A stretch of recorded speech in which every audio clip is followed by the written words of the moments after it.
నమస్తే. Welcome to legend TV. ప్రస్తుతం మనం బండ్లగూడ మండలం సల్కం చెరువు దగ్గర ఉన్నాం ప్రెజెంట్. ఈ సల్కం చెరువు ఈ 2 రోజుల నుంచి కూడా దగ్గర సంచలనం సృష్టిస్తున్న పరిస్థితి కనపడుతుంది. బికాస్ ఆఫ్ ఈ ఓవైసీ ఉమెన్స్ కాలేజ్ ఏదైతే ఉందో దీనికి సంబంధించి ప్రధానంగా బీజేపీ నాయకులు సవాల్ చేస్తున్న పరిస్థితి హైడ్రాకి సంబంధించి. హైడ్రా గురించి మనకు తెలిసిందే. గత కొన్ని రోజులుగా అక్రమ కట్టడాలు, అలాగే చెరువుల్ని ఎక్కడైతే కబ్జా చేసి కడుతున్న స్థలాలు ఉన్నాయో అక్కడ ఏదైతే హైడ్రాకి సంబంధించి బిల్డింగ్ కూల్చడం జరుగుతుంది. సో దానికి సంబంధించి అందులో భాగంగా బీజేపీ నాయకులు ప్రధానంగా ఈ సల్కం చెరువుని కబ్జా చేసి దగ్గరగా 70% కబ్జాకి గురైంది ఈ చెరువు అని చెప్పేసి బీజేపీ నాయకులు చెప్పడం జరుగుతుంది. సో ఈ ప్రధానంగా ఇప్పుడు మనం ఇక్కడైతే ప్రధానంగా ఉన్నామో చూడొచ్చు. సల్కం చెరువు దగ్గర ఏదైతే ఓవైసీ ఉమెన్స్ కాలేజ్ ఉందో ఈ ఉమెన్స్ కాలేజ్ మనం క్లియర్ కట్గా చూసుకుంటే ఇది ఒక సల్కం చెరువు అనుకుంటే దీని చుట్టూరు కూడా ఫెన్సింగ్ లాంటిది, ఐరన్ ఫెన్సింగ్ లాంటిది ఇక్కడ కట్టడం జరిగింది. ఈ ఫెన్సింగ్ సంబంధించి చూసుకుంటే క్లియర్ కట్గా అక్కడ ఇన్లెట్లు కూడా ఏదైతే వాటర్ వెళ్ళడానికి రావడానికి ఇన్లెట్లు కూడా పెట్టడం జరిగింది. దానికి సంబంధించి చూసుకోవచ్చు మొత్తం చుట్టూ కూడా ఒక చెరువు పైన ఈ ఏదైతే ఈ సిమెంట్ దీంతో వాళ్ళు కాంక్రీట్ పోసి కాంక్రీట్తో పాటు దానిపైన ఏదైతే కట్టిర్రో దానికి సంబంధించి ఏదైతే ప్రధానంగా ఈ కాలేజీకి సంబంధించే బీజేపీ నాయకులు హైడ్రాకి సవాల్ చేస్తున్న పరిస్థితి. ప్రధానంగా చూసుకుంటే దగ్గర 70% అంటే 70% ఇది కబ్జాకి గురైందని చెప్తున్నారు. దీని మీద ఓవైసీ కూడా రెస్పాండ్ అవ్వడం జరిగింది.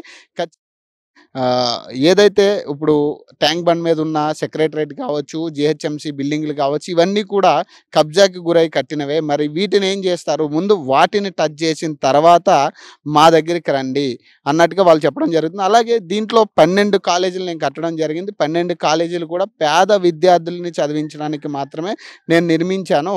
సో ప్రధానంగా తప్పుడు వార్తలు రావడం, తప్పుడు సమాచారం ఇదంతా చేయడం వల్ల ఇది మొత్తం కబ్జాకు గురైనట్టుగా మాట్లాడుతున్నారు. కానీ ఎటువంటి కబ్జా కూడా చేయలేదు. 12 కాలేజీలు కూడా నేను పేదలని చదివించడం కోసమే ప్రధానంగా నేను కట్టానని చెప్పడం జరుగుతుంది. సో ప్రస్తుతం ఇక్కడ చూసుకోవచ్చు చుట్టూరు కూడా క్లియర్ కట్గా తెలుస్తుంది 70% ఆఫ్ చెరువు మీదగానే ఈ కాలేజ్ ఉన్నట్టుగా కనపడుతుంది. కాలేజ్ కానీ ఇతర భవనాలు కానీ క్లియర్ కట్గా చూడొచ్చు. ఇవి ఓవైసీ బిల్డింగ్కి సంబంధించి చూసుకుంటే మ్యాప్లో కూడా క్లియర్గా చూసుకుంటే మ్యాప్లో దగ్గరగా సకానికి సగం దగ్గరగా 70% ఆఫ్ చెరువులో ఈ కాలేజ్ ఉన్నట్టుగా క్లియర్ తెలుస్తుంది.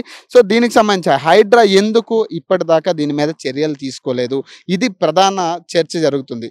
సో ఈ హైడ్రా ఎందుకు ఇప్పటి వరకు దీని మీద చర్చ తీసుకోవట్లేదు అంటే కాంగ్రెస్ ఎంఐఎం పార్టీ 2 ఒకటయ్యి ఇవన్నీ కూడా చేస్తున్నారు అనేది ఒక ఎత్తున. బీజేపీ నాయకులు కూడా దీని మీద సవాల్ విసురుతున్నారు. దీన్ని టచ్ చేసే దమ్ము మీకుందా అనే ఒక సవాల్ అయితే విసురుతున్న పరిస్థితి. మరి హైడ్రాకి ఎందుకు ఇంత పెద్ద కాలేజు, అందులో ఇంత కబ్జాకి గురైన చెరువు ఎందుకు కనపడలేదు, ప్రధానంగా వీటిని ఎందుకు టచ్ చేయట్లేదు అనేది ఒక చర్చ అయితే నడుస్తుంది. మరి ప్రధానంగా ఇప్పుడు హైడ్రా నెక్స్ట్ టార్గెట్ కూడా ఈ ఓవైసీ బిల్డింగ్ అని చెప్పేసి ఒక చర్చ నడుస్తుంది. మరి దీన్ని నిజంగానే టార్గెట్ చేస్తారా? మరి నిజంగా ఎవరైతే బీజేపీ నాయకులు కానీ ఎవరైతే మాట్లాడుతున్నారో దీని గురించి మరి నిజంగా వాళ్ళ మాటలు పట్టుకుని మరి దీన్ని కూలగొట్టే ప్రయత్నం చేస్తారా? మరి నిజంగా కబ్జాకి గురైందా? ఇవన్నీ కూడా నిజంగా కూడా మాట్లాడుకునే పరిస్థితి కనపడుతుంది. సో అట్లనే క్లియర్ కట్గా చూసుకోవచ్చు. ఇంకా చెరువు గురించి మనం చూస్తే చూడొచ్చు అంటే ఎంతవరకు కూడా కనపడే ప్రతి అంచనా చూసుకుంటే ఇది మొత్తం చెరువు అనుకుంటే ఈ చెరువుకి సంబంధించి అక్కడ చూసుకుంటే దానికి సంబంధించి ఇన్లెట్లు కానీ అవుట్లెట్లు ఏంటంటే చెరువులో ఉన్న వాటర్ అంటే ఇతర కాలువల నుంచి వచ్చిన వాటర్ ఇక్కడ స్టోర్ అయ్యే విధానంగా అక్కడ కూడా 2 అదే కాలేజ్ దాని మీదే కాలేజీ కట్టడం కూడా, కల్వర్ట్ మీదే కాలేజీ కట్టడం కూడా చూడొచ్చు క్లియర్గా. సో చూస్తే చుట్టూరు కూడా సిమెంట్తో ఒక ఇదైతే గట్టులాగా అయితే కట్టడం జరిగింది. దీనికి సంబంధించి అక్కడ దాని మీద బిల్డింగ్స్ కూడా ఉండడం జరిగింది. మరి అంటే ఫ్రంట్ నుంచి కూడా దీన్ని చూసే ప్రయత్నం చేద్దాం. ఎందుకంటే ఈ చెరువుకి సంబంధించి ప్రధానంగా అంటే చెరువుల్ని రక్షించడమే మా పని అని చెప్పిన ఏదైతే హైడ్రాకి సంబంధించి మరి ఇది ఒక పెద్ద సవాలుగానే మాట్లాడుతున్నారు.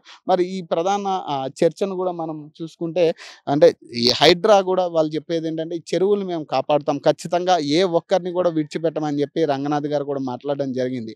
మరి మరి నిజంగానే మరి ఈ ఓవైసీ బిల్డింగ్‌ని కూడా వాళ్ళు కూల్చే పరిస్థితి ఉందా? మరి నిజంగా దీన్ని టార్గెట్ చేసి కూలుస్తారా మరి?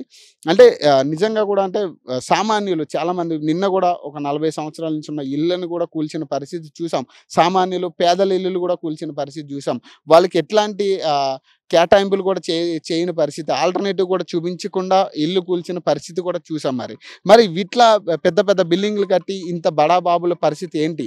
అంటే నిన్న ఎన్ కన్వెన్షన్‌కి సంబంధించి నాగార్జున ఎన్ కన్వెన్షన్ కూల్చారు ఓకే. మరి నెక్స్ట్ మరి ఎందుకు ఇంత పెద్ద భవనాలు ఎందుకు వదిలేస్తున్నట్టు అనేది చాలామంది చర్చించుకుంటున్న అంశం ఇది. మరి ప్రధానంగా మరి దీన్నైతే కూలుస్తారా? లేకపోతే ఏంటి? అంటే నెక్స్ట్ టార్గెట్ ఎటు? అంటే ఒక పక్క అనురాగ్ యూనివర్సిటీ పల్లా రాజేశ్వర్ రెడ్డి యూనివర్సిటీ అంటున్నారు. ఇంకో పక్క మల్లారెడ్డి యూనివర్సిటీస్‌ని అంటున్నారు. మరి అలాగే అదే కోవలో మరి ఇది కూడా ఉంది గదా! మరి దీన్నెందుకు టచ్ చేయట్లేదు? కనీసం దీన్ని చర్చకు గూడా ఎక్కడా గూడా మాట్లాడే పరిస్థితి లేదు. ఇతరితర అంటే బీఆర్ఎస్ నాయకులు గూడా దీని మీద మాట్లాడే పరిస్థితి ఉంది. మరి దీన్ని టచ్ చేస్తారా? టచ్ చేసే దమ్ముందా అని కూడా బీజేపీ నాయకులు కూడా సవాలు విసురుతున్న పరిస్థితి. మరి హైడ్రా ఏం చేస్తుంది మరి ఈ విషయంలో? ఈ ప్రధానంగా ఓవైసీ ఉమెన్స్ కాలేజ్ విషయంలో మరి హైడ్రా ఏం చేస్తుంది? సో, రంగనాథ్ గారు దీని మీద యాక్షన్ తీసుకుంటారా? ఈ క్వెషన్ రైజ్ చేస్తున్నారు ప్రజలు కూడా. మరి దీని మీద యాక్షన్ తీసుకోవాలని తక్షణమే దీన్ని ఏదైతే బఫర్ జోన్‌లో గాని మీరంటున్న ఎఫ్‌టీఎల్ జోన్‌లో గాని క్లియర్ కట్‌గా తెలుస్తుంది. ఫుల్ ట్యాంక్ లెవెల్ ఏదైతే ఎఫ్‌టీఎల్ జోన్‌లో ఉన్నట్టుగా క్లియర్‌గా కనపడుతున్న పరిస్థితి. మరి ఈ ఎఫ్‌టీఎల్ జోన్‌లో ఉన్న మరి ఈ ఓవైసీ ఉమెన్స్ కాలేజీని కూడా కూల్చే పరిస్థితి ఉందా?